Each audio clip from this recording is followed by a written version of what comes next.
pas. Maintenant, regarde, on va commencer depuis Abraham, parce que c'est lui qui est le père de la foi.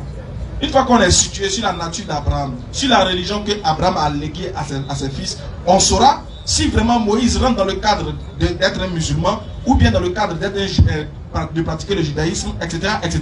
Alors je vais donner la latitude à Oustaz de rentrer ici. Qui est Surah 367. Voilà, ça c'est pour Abraham. Tu vas voir. Allons-y. Vas-y, frère.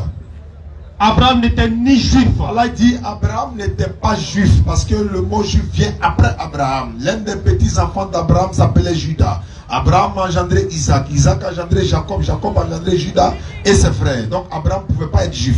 C'est moi qui dois pratiquer la religion de mon arrière-grand-père et non mon arrière-grand-père pratiquer ma religion. Ça c'est déjà écarté. Continue. Ni chrétien. Il n'était pas aussi chrétien parce que Matthieu chapitre 1 verset 1, Jésus même est descendant d'Abraham.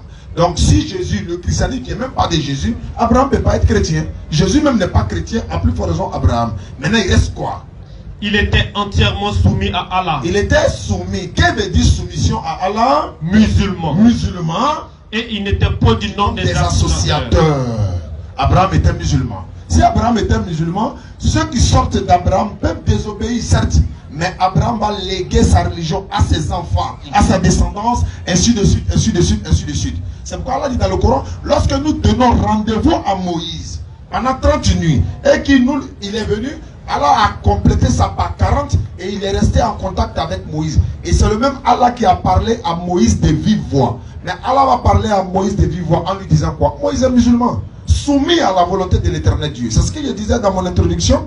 La seule religion unique donnée par Dieu là, c'est l'islam. Soumission à sa volonté. Les autres religions portent le nom de la créature de Dieu.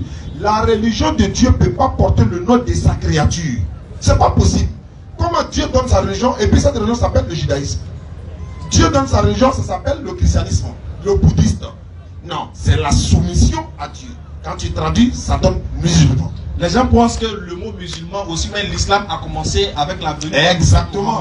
C'est ça le problème. Ils disent que comme ils attendent l'islam, ils voient automatiquement le prophète Mohammed. Non. Lui, il est venu dans la forme, il est venu trouver l'islam. Et il a enseigné l'islam dans sa forme parfaite, universelle et définitive. Sinon, l'islam, c'est pas lui l'auteur, c'est pas lui le créateur de l'islam. Voilà pourquoi Dieu dit dans le Coran, j'ai parachevé pour vous votre religion et j'agrée l'islam comme religion pour vous. Est-ce que tu comprends? Donc, ce qui veut dire que la religion que nous disons islam, quand nous disons Moïse était musulman, cela ne veut pas dire qu'il était adepte du prophète Mohammed. Il n'était pas son fidèle, non. C'est-à-dire quoi? Il est son frère dans la transmission de l'islam. Sauf que lui, il a transmis l'islam dans une autre forme que nous pratiquons aujourd'hui. Je ne sais pas si tu comprends, mon frère. Ouais, non, parfaitement, je vous comprends.